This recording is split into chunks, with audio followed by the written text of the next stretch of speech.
चलिए, good morning everybody. पिछले lecture में हम लोगों ने सिस्टम एनालिसिस के बारे में स्टडी करा था और लास्ट टॉपिक था हमारे पास एसआरएस, जिसको हमने नाम दिया था सिस्टम रिक्वायरमेंट स्पेसिफिकेशन का। अगर आपको याद हो तो हम लोगों ने डिस्कस करा था कि सिस्टम एनालिसिस के अंदर ये हमारे पास कुछ 5 तरह के सवाल हैं जो हमें फॉलो करने हैं।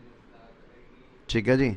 और वो जो 5 तरह के सवाल हैं उसमें पहला सवाल था कलेक्शन ऑफ इंफॉर्मेशन, कि इंफॉर्मेशन को कैसे गैदर करा जाता है, जिसके लिए हम लोगों ने फैक्ट फाइंडिंग टेक्निक्स का इस्तेमाल करा था। फिर करंट सिस्टम को एनालाइज करा था, प्रपोज सिस्टम को एनालाइज करा था, एसआरएस रिपोर्ट हम लोगों ने बनाई थी, system requirement and specification report के बारे में डिस्कस करा था। और लास्ट पॉइंट था हमारे पास इंटरनल कंट्रोल्स। हमने यहाँ पे ये चेक करने पड़ेंगे कि इंटरनल कंट्रोल्स हमें सिस्टम एनालिसिस के टाइम पे लगाने हैं, क्योंकि अगर सिस्टम एनालिसिस ढंग से नहीं होगा तो स्वाभाविक सी बात है उसका फर्दर फ्यूचर में जो वर्कआउट होगा वो भी बेकार हो जाएगा। इसलिए हम लोग को क्या करना पड़ेगा, ये चेक करना पड़ेगा कि सिस्टम एनालिसिस ढंग से हुआ है या नहीं हुआ है। तो लास्ट टॉपिक हमारे पास अब रह गया था, उसके बाद हमारा सिस्टम एनालिसिस का टॉपिक परफॉर्म हो जाएगा, जो कि सिस्टम एनालिस्ट के द्वारा परफॉर्म करा जाता है। तो लास्ट क्वेश्चन जो मेरे पास आ रहा है उसका नाम आ रहा है internal control aspects, internal control aspects of the requirement analysis phase. और रिक्वायरमेंट एनालिसिस फेज है मतलब क्या है, सिस्टम एनालिसिस फेज। कह रहा है कि भैया जब आप सिस्टम एनालिसिस करते हैं तो सबसे पहले आपको ये चेक करना पड़ेगा, बीइंग अ एनालिस्ट आपको चेक करना पड़ेगा कि क्या ऑर्गेनाइजेशन ने अप्रोप्रिएट मेथड इस्तेमाल कर रखे हैं फैक्ट फाइंडिंग टेक्निक्स के अंदर।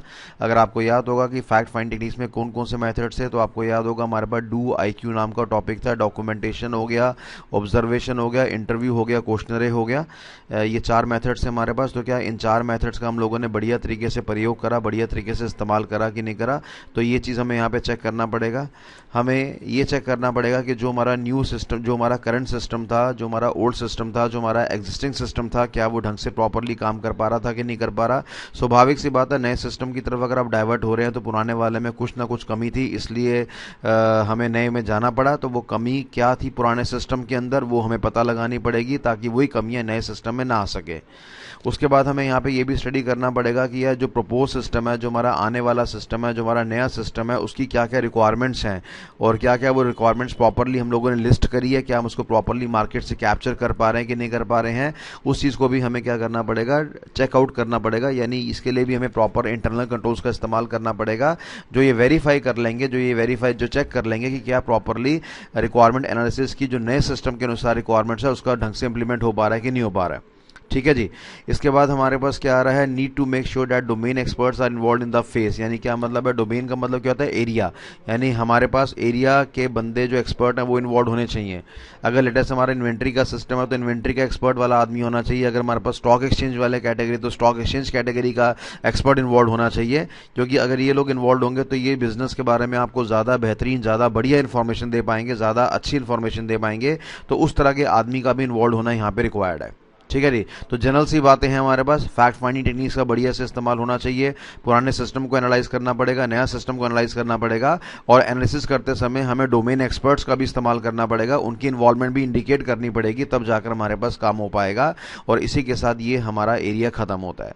तो कुल मिलाकर अगर आपने ध्यान दिया जाए तो हमने बताया था कि हमारे पास बड़ी सारी टेक्निक्स होती हैं, जिसमें एक का नाम था इन्वेस्टिगेशन, दूसरा नाम था मेरे पास सिस्टम एनालिसिस, और तीसरा नाम मेरे पास क्या आ रहा है, आपका सिस्टम डिजाइन आ रहा है। तो अब जो हम डिस्कस करने जा रहे हैं किसके बारे में डिस्कस करेंगे, सिस्टम डिजाइन के बारे में स्टडी करेंगे। इन्वेस्टिगेशन को हम लोगों ने समाप्त कर दिया, एनालिसिस को हम लोगों ने समाप्त कर दिया। अब जो नेक्स्ट टॉपिक हम डिस्कस करने जा रहे हैं उसका नाम है सिस्टम डिजाइन। ठीक है भैया। हमने क्या पढ़ा कि सिस्टम एनालिसिस के टाइम पर क्या डिसाइड होता है, हमने कहा लॉजिक्स डिसाइड होते हैं। राइट। एग्जाम्पल देता हूँ, लेटेस्ट से हमें क्या क्रिएट करना है, हमें सॉफ्टवेयर बनाना है। अब सॉफ्टवेयर का मतलब मेरे पास क्या होता है बेटा, पहले भी बताया था, सॉफ्टवेयर का मतलब होता है हमारे पास कलेक्शन ऑफ प्रोग्राम्स, कि हमें काफ़ी सारे प्रोग्राम्स इकट्ठे करने पड़ेंगे। अब देखने वाली बात यहाँ पे ये आती है कि प्रोग्राम की परिभाषा हमारे पास क्या होती है, प्रोग्राम की परिभाषा होती है हमारे पास कलेक्शन ऑफ इंस्ट्रक्शंस, यानी काफ़ी सारी इंस्ट्रक्शंस को अगर हम इकट्ठा करेंगे तो वो हमारे पास क्या बनेगा, प्रोग्राम बनेगा। काफ़ी सारे प्रोग्राम्स को अगर हम इकट्ठा करेंगे तो वो हमारे पास क्या बन जाएगा, सॉफ्टवेयर बन जाएगा। अब सॉफ्टवेयर जब भी हम बनाते हैं किसके द्वारा बनाते हैं, एक भाषा के द्वारा बनाते हैं। उस भाषा का नाम मेरे पास क्या आ रहा है, उस भाषा का नाम मेरे पास आ रहा है प्रोग्रामिंग लैंग्वेज। अर्थात हमें प्रोग्रामिंग लैंग्वेज का प्रयोग करना पड़ता है, प्रोग्रामिंग लैंग्वेज का इस्तेमाल करना पड़ता है, तब जाके हमारे पास सॉफ्टवेयर बनता है। अब इससे पहले कि मैं प्रोग्राम बनाऊं, कान खोल के सुनना, इससे पहले कि मैं प्रोग्राम बनाऊं, प्रोग्राम बनाने से पहले हमारा क्या बनता है, सबसे पहले एक नक्शा बनता है, जिसको हम लोगों ने क्या नाम दिया, सिस्टम डिज़ाइन का नाम यहाँ पे दिया हुआ है। यानी ये मेरे पास क्या लिखा हुआ है, ये मेरे पास प्रोग्राम लिखा हुआ है। प्रोग्राम बनाने से पहले हमें नक्शा बनाना पड़ेगा और नक्शे को टेक्निकली हम लोगों ने क्या नाम दिया, सिस्टम डिज़ाइन का नाम दिया। और जो इंसान नक्शा बनाता है, नक्शा क्रिएट करता है, उसको हम लोगों ने क्या नाम दिया, सिस्टम डिज़ाइनर का नाम यहाँ पे दिया हुआ है। तो आप लोगों ने 3 बंदों के नाम सुन लिए, एक का नाम था सिस्टम एनालिस्ट, एक का नाम था सिस्टम डिज़ाइनर और एक का नाम है सिस्टम प्रोग्रामर। सिस्टम एनालिस्ट क्या करता है, डीप स्टडी करता है, एनालिसिस करता है, यानी ये एक ऐसा आदमी होता है जो कि लॉजिक्स को डिसाइड करता है कि लॉजिक्स हमारे पास क्या क्या है। और सिस्टम डिज़ाइनर क्या करता है, सिस्टम डिज़ाइनर उन लॉजिक्स को सीधा कन्वर्ट करेगा किस फॉर्म में, नक्शों की फॉर्म में, डायग्राम की फॉर्म में। और सिस्टम प्रोग्रामर क्या करता है, सिस्टम प्रोग्राम डायग्राम को कन्वर्ट करेगा सीधा किसके अंदर, पीआई के अंदर। और पीआई का मतलब मेरे पास क्या होता है, प्रोग्रामिंग इंस्ट्रक्शंस। ठीक है जी, किसी प्रोग्रामिंग लैंग्वेज का वो इस्तेमाल करेगा और डायग्राम को सीधा किस में कन्वर्ट कर लेगा, पीआई यानी प्रोग्रामिंग इंस्ट्रक्शंस का इस्तेमाल कर लेगा। प्रोग्रामिंग लैंग्वेज कई तरह की होती हैं, जैसे आपने नाम सुना होगा, C++ नाम की भाषा होगी, जावा नाम की भाषा होगी, सी नाम की लैंग्वेज होगी। तो इनमें से किसी एक लैंग्वेज का इस्तेमाल करेगा और नक्शे को सीधा प्रोग्रामिंग इंस्ट्रक्शंस की फॉर्म में कन्वर्ट करने का प्रयास करेगा।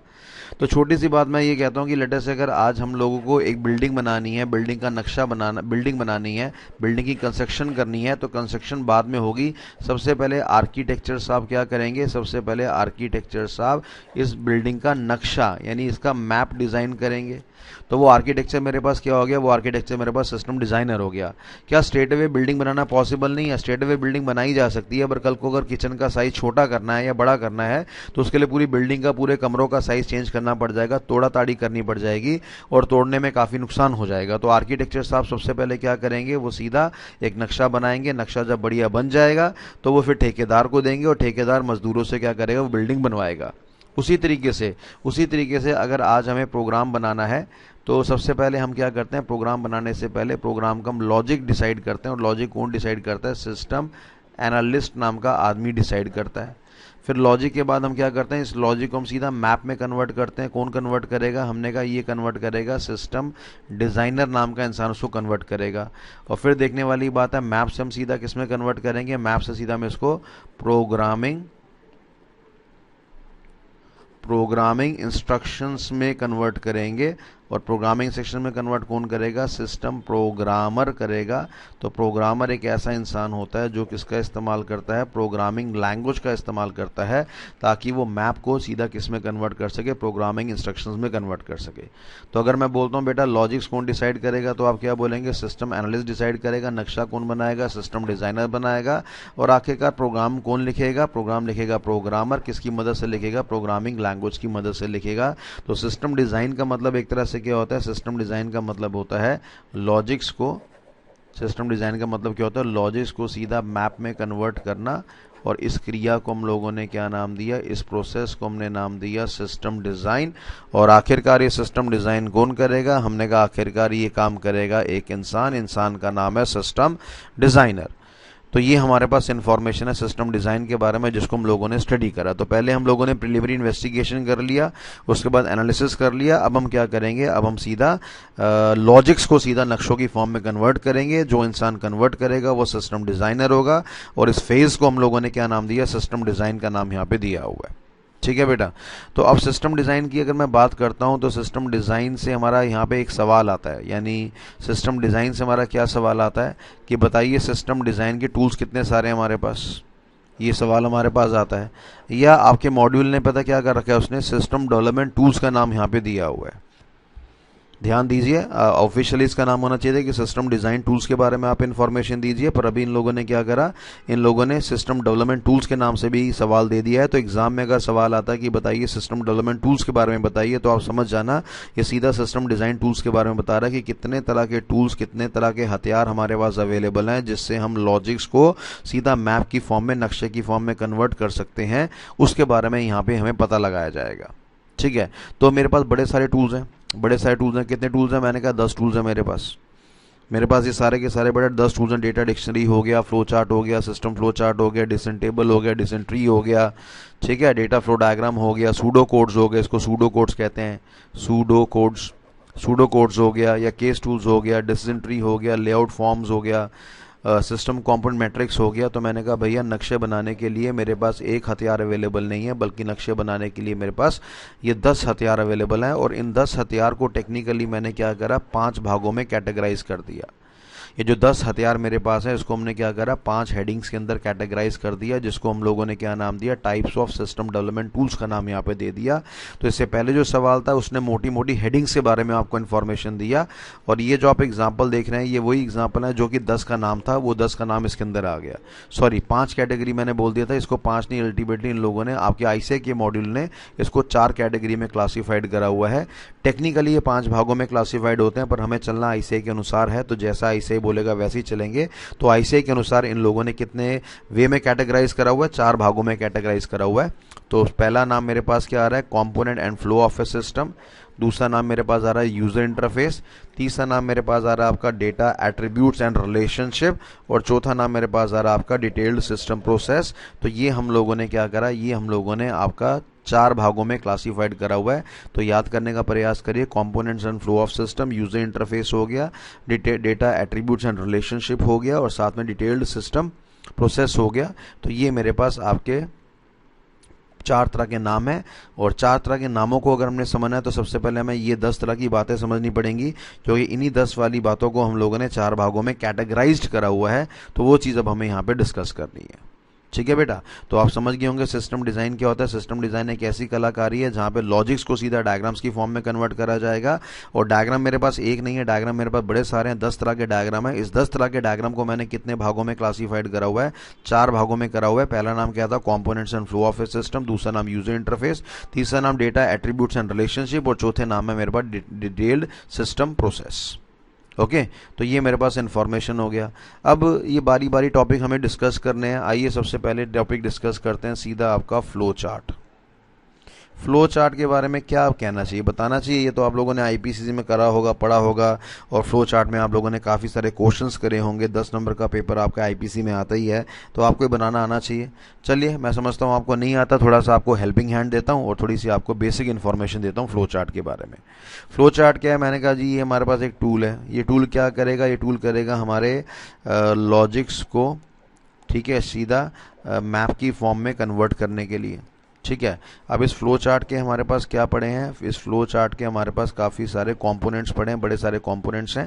कंपोनेंट्स मतलब डायग्राम्स हैं, और उन्हीं डायग्राम का इस्तेमाल होगा जब हमें डायग्राम्स को डिज़ाइन करना है, जब हमें फ्लो चार्ट को डिज़ाइन करना है। अब वो डायग्राम क्या क्या है मेरे पास, सबसे पहले ये शक्ल होती है, दूसरी शक्ल ये होती है। इसके अंदर हम स्टार्ट लिख देते हैं, इसके अंदर हम स्टॉप लिख देते हैं। जब भी फ्लो चार्ट आपका स्टार्ट होगा या स्टॉप होगा तो इसी शेप के डायग्राम्स के द्वारा करा जाएगा। एक फ्लो चार्ट के अंदर एक ही स्टार्ट होता है, एक फ्लो चार्ट के अंदर एक ही स्टॉप होता है, तो मैं इसका इस्तेमाल करूँगा। ठीक है, ऐसे दूसरा बॉक्स बेटा मेरे पास क्या आता है, रेक्टेंगल शेप में बॉक्स आता है मेरे पास, रेक्टेंगल शेप में बॉक्स आता है। और इसको हम कहते हैं यार, ये हमारे पास कायदे से क्या माना गया, ये हमारे पास कायदे से आपका प्रोसेसिंग बॉक्स माना गया है। ठीक है, ये कायदे से हमारे पास क्या माना गया, प्रोसेसिंग बॉक्स माना गया है। और प्रोसेसिंग बॉक्स की अगर हम बात करते हैं तो ये 2 काम में आता है। एक तो ये हमारा असाइनमेंट के काम आता है, ठीक है, और दूसरा ये हमारा किस काम आता है, दूसरा ये काम हमारा आता है कैलकुलेशन प्लस असाइनमेंट। ठीक है, तो ये रेक्टेंगल शेप का जो बॉक्स है ये भी फ्लो चार्ट का ही कंपोनेंट माना गया है। ये हमारा असाइनमेंट के काम आता है, प्लस कैलकुलेशन प्लस असाइनमेंट के काम आता है। हल्का सा आइडिया मैं आपको देता हूँ, जैसे मान लीजिए ए के अंदर 10 डाल दिया, तो यानी क्या हो गया, 10 हमारा ए के अंदर डल गया। इस प्रोसेस को, इस क्रिया को टेक्निकली मैंने क्या नाम दिया, सीधा असाइनमेंट का नाम दिया हुआ है। ऐसे बी के अंदर हमने 40 डाल दिया, इसको भी हमने क्या नाम दिया, असाइनमेंट का नाम दिया। कल को हमने लिख दिया c = a + b, तो ये मेरे पास क्या है, पहले ये कैलकुलेट होगा, a और b की वैल्यू को प्लस करेंगे, और फिर उसके बाद ये हमारे पास क्या होगा, c के अंदर वैल्यू चला जाएगा, तो इसको हम लोगों ने क्या नाम दिया, कैलकुलेशन प्लस असाइनमेंट का नाम यहाँ पे दे दिया। तो फाइनली महसूस करने वाली बात है कि ए के अंदर 10 चला गया, बी के अंदर 40 चला गया, और ए और बी की वैल्यू को ऐड कर दिया, तो ये मेरे पास क्या हो गया, कैलकुलेशन प्लस असाइनमेंट हो गया। और ये दोनों चीज़ें मेरे पास क्या होगी, असाइनमेंट होगी। तो कल को ये चीज़ अगर मेरे को दिखानी है तो मैं किस डब्बे का इस्तेमाल करूँगा, रेक्टेंगल शेप के बॉक्स का इस्तेमाल करूँगा। ए के अंदर 10 चला गया, बी के अंदर 40 चला गया, c = a + b हो गया। तो ये दोनों चीज़ें मेरे पास क्या हो गई, ये दोनों चीज़ें मेरे पास असाइनमेंट हो गया, और ये मेरे पास क्या हो गया, कैलकुलेशन प्लस असाइनमेंट। ठीक है बेटा, तो ये हम लोगों ने फ्लो चार्ट के एक और कंपोनेंट के बारे में यहाँ पे समझ लिया, सीख लिया। इसके बाद मेरे पास एक और कंपोनेंट आता है जिसका नाम होता है, ये पैरेललोग्राम की शेप में होता है, और ये हमारे पास आपका बेटा इनपुट बॉक्स और आउटपुट बॉक्स की फॉर्म में इस्तेमाल होता है। इसको इनपुट बॉक्स भी कहते हैं, आउटपुट बॉक्स भी कहते हैं। ठीक है जी।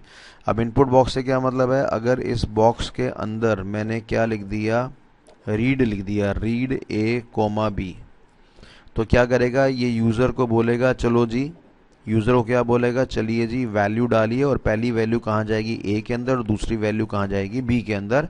और इस एक्टिविटी को हम लोगों ने क्या नाम दिया, इनपुट का नाम दिया, और इसलिए इसको मैंने क्या नाम दिया, इनपुट बॉक्स का नाम यहाँ पे दिया हुआ है। अर्थात हमें यहाँ पे कीबोर्ड से वैल्यू को फीड करना पड़ेगा, कीबोर्ड से वैल्यू को डालना पड़ेगा। ठीक है जी। ऐसी दूसरी चीज़ हमारे पास क्या आती है बेटा, दूसरी चीज़ मेरे पास आती है आपका आउटपुट बॉक्स। आउटपुट बॉक्स क्या करता है, वैल्यू को ये डिस्प्ले करवाता है, डिस्प्ले द वैल्यू कहाँ पे, ऑन दी मॉनिटर।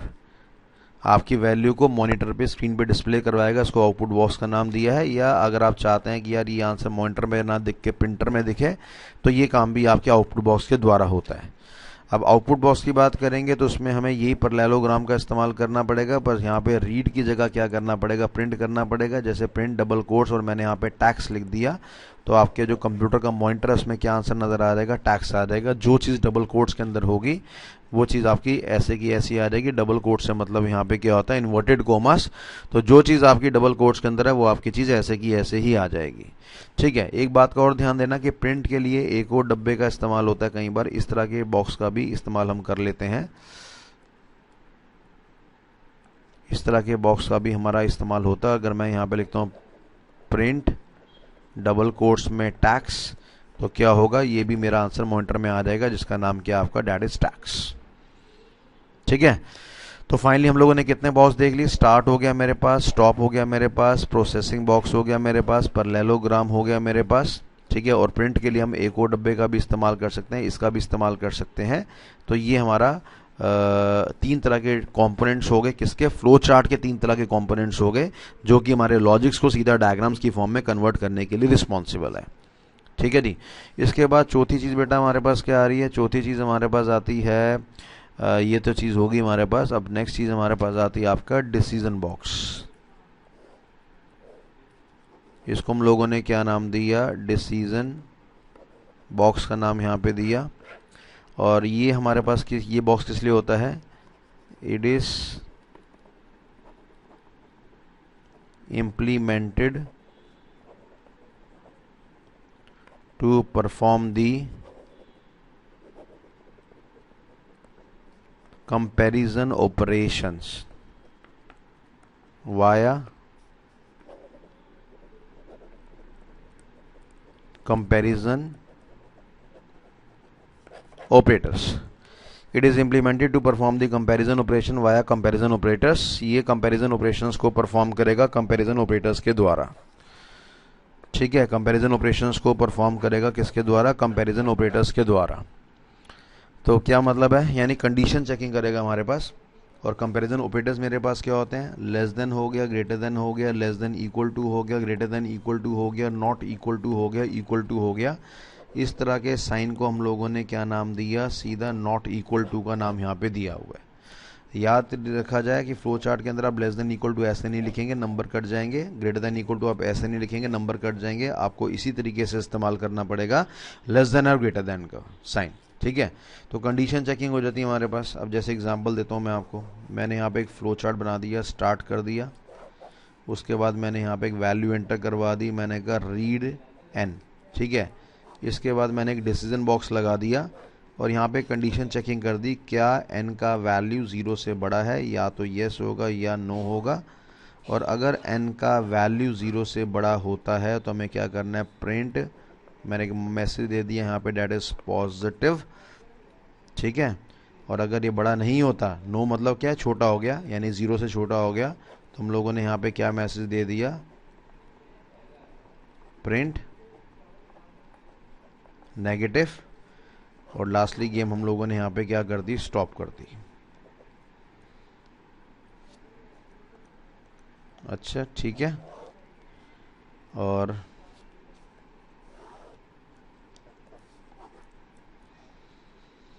ये ऐसे हो गया हमारे पास। रीड एन करा हम लोगों ने, एन की वैल्यू एंटर होगी। क्या एन की वैल्यू मेरी 0 से बड़ी है कि कम है? अगर 0 से बड़ी है तो प्रिंट पॉजिटिव हो जाएगा, 0 से कम है तो प्रिंट नेगेटिव हो जाएगा, और यहाँ स्टॉप हो जाएगा। तो आप देखिए ये मेरे पास स्टार्ट वाला बॉक्स हो गया, ये मेरा इनपुट बॉक्स हो गया, ये मेरे पास डिसीजन बॉक्स हो गया, ये प्रिंट वाले 2 बॉक्स हो गए, और लास्टली ये मेरे पास क्या होगी? स्टॉप होगी। तो ये मेरे पास एक आपका छोटा सा सिंपल सा क्वेश्चन था जहाँ पे हमने फ्लो चार्ट खुद बताया कि हम एक नंबर एंटर करेंगे और हमें ये फाइंड आउट करना है कि नंबर हमारा नेगेटिव कैटेगरी में आता है या पॉजिटिव कैटेगरी में आता है, उस चीज़ का हम पता लगाएंगे। तो ये हमारे पास एक छोटा सा फ्लो चार्ट था जिसको हमने डिस्कस करा। ठीक है जी, तो आपने ये कंपैरिजन ऑपरेशंस को भी डिसीजन बॉक्स के द्वारा परफॉर्म करा जाता है, वो भी आपने यहाँ पे सीख लिया। तो फ्लो चार्ट के टूल कौन कौन से हो गए? स्टार्ट नाम का डब्बा हो गया, स्टार्ट स्टॉप नाम का डब्बा हो गया, प्रोसेसिंग बॉक्स नाम का डब्बा हो गया, डिसीजन बॉक्स मेरे पास हो गया, ठीक है, डिसीजन बॉक्स नाम का डब्बा हो गया, और ये मेरे पास पैरेललोग्राम हो गया मेरे पास। ठीक है, ऐसी मेरे पास क्या आती हैं? फ्लो लाइंस आती हैं। फ्लो लाइन से क्या मतलब है? जो डब्बे को अटैच करती हैं। जैसे ये जो लाइंस है मेरे पास जहाँ पे मैंने एरो बना रखे हैं, इनको टेक्निकली हम लोगों ने क्या नाम दिया? सीधा फ्लो लाइंस का नाम यहाँ पे दिया हुआ। These are the flow lines, जिससे मेरे डब्बे आपस में अटैच हो सकते हैं, यानी बॉक्सेस को अटैच करने के लिए ये लाइन हमें हेल्प करता है। ठीक है जी, इसके साथ आप एक और चीज़ समझ लीजिए। एक और चीज़ मेरे पास आती है जिसका नाम होता है मेरे पास डैट इज कनेक्टर्स।